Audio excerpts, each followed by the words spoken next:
Hello. In this video I'm going to show you an example of how you might solve a problem that's similar in difficulty to some of your homework problems. So here's the problem we're going to be solving in this video. Create a temperature converter application that converts a Fahrenheit temperature to the corresponding Celsius temperature, and it gives us the formula for doing that. So it should prompt the user to enter a temperature in Fahrenheit, and it gives us some advice to make sure that we pay attention to order of operations, okay? And then there's a little challenge for you to think about at the end of the video. I'm not going to answer this part, it's just something for you to think about.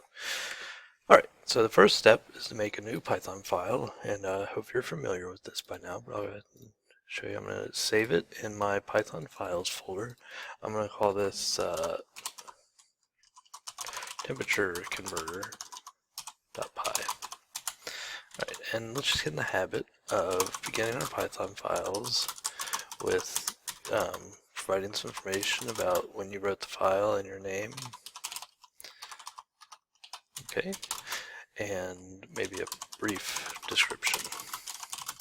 This program converts temperatures in F to C. Okay, Fahrenheit, Celsius. Alright, so the very first thing we want to do is get the temperature from the user, right? So the first step, I'm going to say F, which is going to stand for the temperature whoever's using the program inputs in Fahrenheit. And then I'm going to get that from the input command. I'm going to say enter a temperature,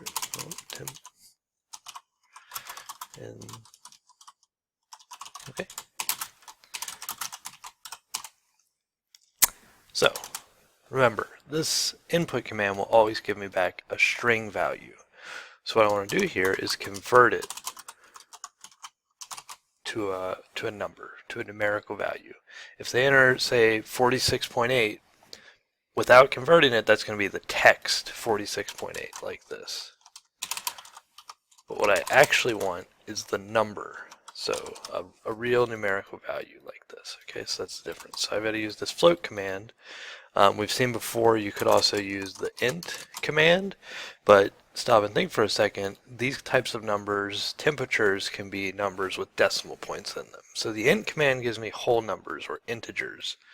But if I want a number like 98.6, for instance, then it has to be a floating point value. Okay, so I use float for numbers that aren't whole numbers. So if I was asking how many people are in the room you're in currently, then that could be an int, because you're not going to have 3.5 people in a room.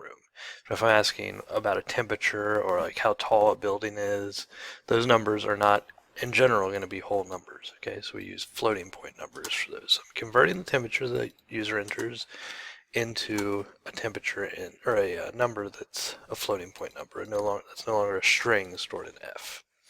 All right, so let's just solve the problem. Let's look what we've got here. C equals 5/9 times F minus 32.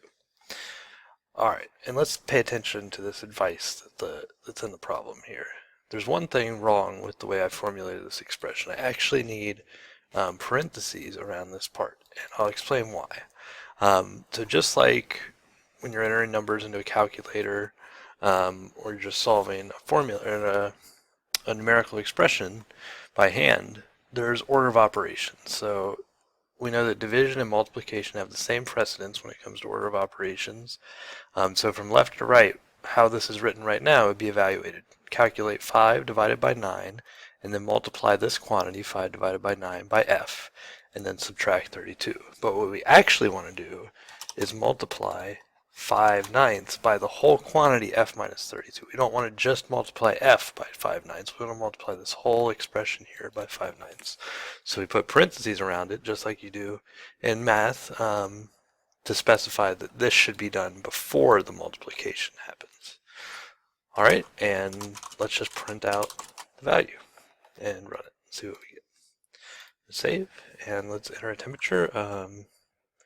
I'll do one that you might know, 212 degrees Fahrenheit. So that should, if our program's working correctly, this should say 100, and it does.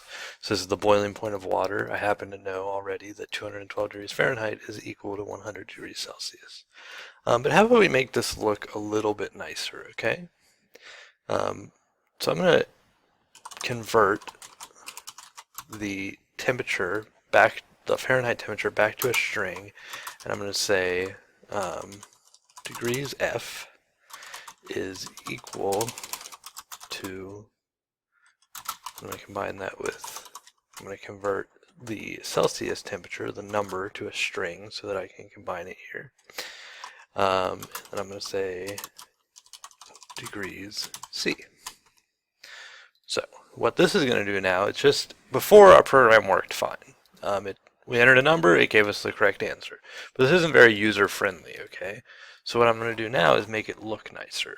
So it's going to say, take the value in F, convert it to a string so we can combine it and print it out as text, and then take that string, so for instance in this case that would be 212 as a string, and combine it with the string degrees F is equal to space, and then convert the answer stored in C, in this case that would be 100, convert that to a string, and combine the previous bit with that, and then combine it at the end with degrees C. So what we're expecting is it's going to say, in this example it would say 212 degrees F is equal to 100 degrees C. And you see how that's a lot more user friendly. Let's just run it and check it out.